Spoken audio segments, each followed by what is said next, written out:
बिस्मिल्लाहिर्रहमानिर्रहीम। अस्सलाम वालेकुम। खुश रहें, आबाद रहें। आज मैं आपको जो रेसिपी बनाने लगी हूँ वो बता रही हूँ शामी कबाब। शामी कबाब बनाने के लिए मैंने जो मसाला जात लिए हैं उसमें आधा किलो मैंने गोश्त लिया था। उसमें अदरक लहसुन साबुत काट के मैंने ये डाल दिया है। साथ में गर्म मसाला पिसा साबुत गर्म मसाला और साबुत लाल मिर्चें डाल दी हैं। ये तमाम चीज़ें मैंने लेने के बाद इनको मैंने गलने के लिए चढ़ा दिया है। और चना दाल भी मैंने ली है, वो मैंने तकरीबन 1.5 पाव के करीब ली है।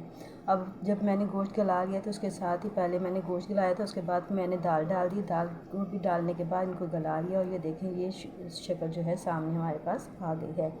अब इन तमाम चीज़ों को हम लोगों ने पीस लेना है।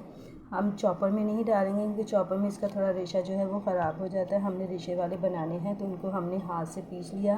पीसने के बाद हमारे पास ये शक्ल आ गई है और अब इसमें हमने 2 अंडे शामिल कर इसको मिक्स कर लिया है। मैं अंडे ऊपर से नहीं लगाती हूँ बल्कि इसी में मिक्स कर लेती हूँ कबाबों के मसाले में, और फिर इसकी टिक्कियाँ बनाकर हम लोग रख लेते हैं और फिर टिक्कियों को हम ऑयल में तल लेते हैं। तो ये अंडे जो डालकर मैंने इसको मिक्स किया है मसाले को, और अब इसकी मैं टिक्कियाँ बनाऊंगी। टिक्कियाँ आप अपने तरीके से बना सकते हैं कि आपने कितनी बड़ी टिक्की रखनी है। मैं दरमियानी रखूँगी। इसके बाद इन तमाम टिक्की को बनाने के बाद हम लोगों ने ऑयल लेना है थोड़ा सा, जिसमें हम इसको शैलो फ्राई करेंगे, डीप फ्राई नहीं करना है हमने। और इनमें हम फिर आहिस्ता आहिस्ता इनको फ्राई करते जाएंगे। तमाम टिक्कियों को हमने फ्राई करना है और इनका गोल्डन कलर आने पर हम इनको उतार लेंगे।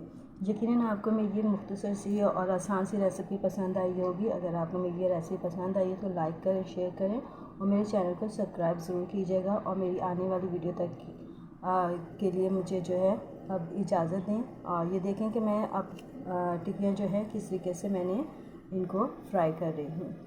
तो इंशाल्लाह मैं नेक्स्ट टाइम वीडियो में भी कोई एक नई अच्छी सी रेसिपी लेकर आऊँगी। तो उस वक्त तक के लिए अब मुझे इजाज़त दीजिए। खुश रहें, आबाद रहें और अल्लाह ताला आपके रोज़ी रिज़्क़ में बरकत अता करें। और मुझे इजाज़त दीजिए। खुदा हाफिज़।